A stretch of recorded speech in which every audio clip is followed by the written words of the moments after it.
প্রধান উপদেষ্টার কাছে আমি 4 দিনের আলটিমেটাম দিচ্ছি। এনা পরিবহনের যে নৈরাজ্য সৃষ্টি করছে তারা সারা বাংলাদেশে এনা পরিবহনের রোড পারমিট আমরা বাতিল চাই।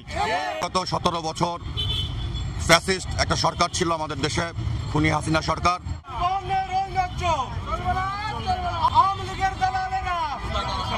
দাবি প্রধান উপদেষ্টার কাছে দাবি হচ্ছে বসুমতী ট্রান্সপোর্টের রোড পারমিট হচ্ছে 40টা, তাদের গাড়ি চলে 160টা।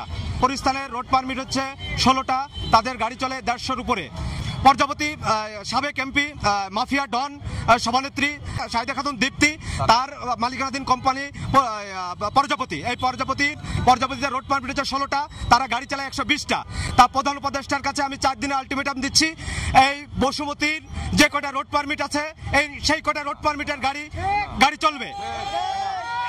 এনা পরিবহনের যে নৈরাজ্য সৃষ্টি করছে তারা সারা বাংলাদেশে এনা পরিবহনের রোড পারমিট আমরা বাতিল চাই।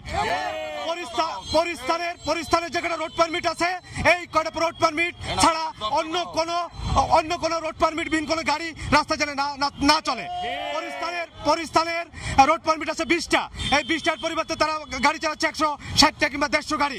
এই 150 গাড়ির পরিবর্তে তাদের যে 20টা রোড পারমিট আছে সেই 20টা ব্যতীত অন্য যে গাড়ি আছে এই গাড়িগুলোকে অনিত বিলম্বে প্রধান উপদেষ্টার কাছে রোড পারমিট প্রত্যাহারের প্রসঙ্গে মাননীয় প্রধান উপদেষ্টার কাছে আমি আবেদন জানাচ্ছি, 4 দিনের ভিতরে যদি তিনি কঠোর পদক্ষেপ না নেন তাহলে আমরা রাস্তা ধর্মঘটের আন্দোলনের ডাক দেবো ইনশাল্লাহ।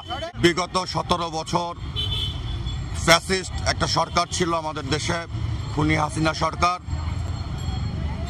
আমরা 36শে জুলাই ছাত্র জনতার বিপ্লবের মধ্য দিয়ে এই ফ্যাসিস্ট মাফিয়া সরকারে হটিয়েছি, কিন্তু অত্যন্ত দুঃখজনকভাবে আমরা দেখছি যে পরিবহন জগতে এখনো বিগত দিনের পরিবহন মাফিয়ারা রাজ করছে। আমরা এই মাফিয়াদের হাত থেকে মুক্ত হতে চাচ্ছি। এনা পরিবহন যার অত্যাচারে মহাখালী বাস টার্মিনালে কোনো গাড়ি ঢুকতে পারতো না, পুরো রাস্তা জুড়ে থাকতো এনা পরিবহন। সাক্ষী বাংলাদেশের মানুষ। এখনো এনা পরিবহন কি করে ব্যানার নিয়ে চলে? আমি মাননীয় প্রধান উপদেষ্টার কাছে সবিনয়ে জানতে চাই, মাননীয় প্রধান উপদেষ্টা, আমাদের আশা আকাঙ্ক্ষার প্রতীক আপনি এই পরিবহন মাফিয়া থেকে এই বাংলাদেশের মানুষকে উদ্ধার করবেন। আপনার যারা গোয়েন্দা সংস্থা আছে তাদের কাছ থেকে আপনি রিপোর্ট নিলেই আপনি পেয়ে যাবেন কোন কোন পরিবহন এই মাফিয়া সরকারকে দীর্ঘস্থায়ী করেছিল। তার ভিতরে বসুমতী, পরিস্থান সমস্ত কিছু আছে। মাননীয় প্রধান উপদেষ্টা, আমরা অবগত আছি সমস্ত ব্যাপারে, তাই আমরা আপনার আশু হস্তক্ষেপ কামনা করছি। আমরা অন্য কোনো কাউকে চিনি না, আমরা চিনি আপনাকে।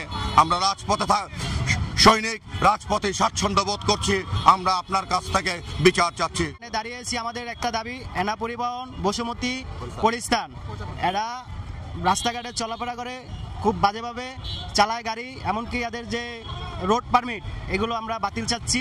সরকারের উপদেষ্টা কাছে আমরা চাচ্ছি যেন এদের আওয়ামী লীগ ফেসিবাদী যে সরকারের যে দালালগুলো ছিল এদের রোড পারমিট আমরা বাতিল চাচ্ছি।